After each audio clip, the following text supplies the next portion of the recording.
14, and I just started my freshman year of high school. Tommy and I grew up 2 minutes from each other. We went to the same school, we belonged to the same country club, and we were even family friends. Tommy was a friend who I often hung out with. He was just funny and weird in a good way. But when I was 14, he was 19. I never thought twice about our age difference because I always considered him a good family friend who I could trust. I grew up with Tommy as well. We live in the same neighborhood. Morgan and I always hung out with him just as friends.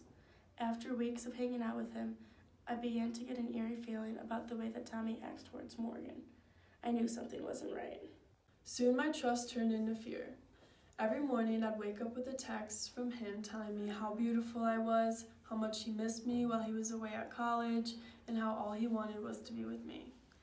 Each and every day, these texts became more aggressive and disruptive.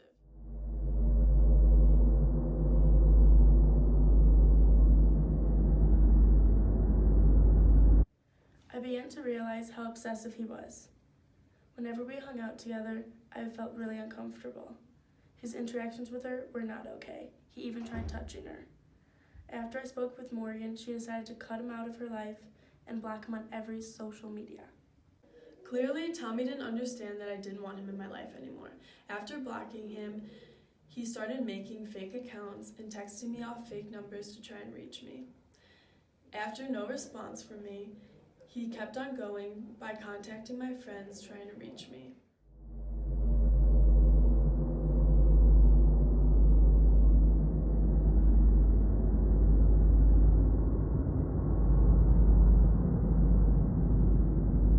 Things really started to escalate from here on out. I started to notice that he was driving past my house daily, and I knew that I had to tell my parents what was going on. After I told them, a couple days later, there was a knock on the door, and sure enough, it was Tommy. My mom answered and said, "You are way too old for my daughter, and if you do not back off, I'm going to get a restraining order." And after that, he stopped. Our high school years passed, and we were off to CU Boulder. Out of the blue, he added me on Snapchat with a different username, and I quickly declined. A few weeks later, we find out that he was finally arrested for sexual acts towards a minor.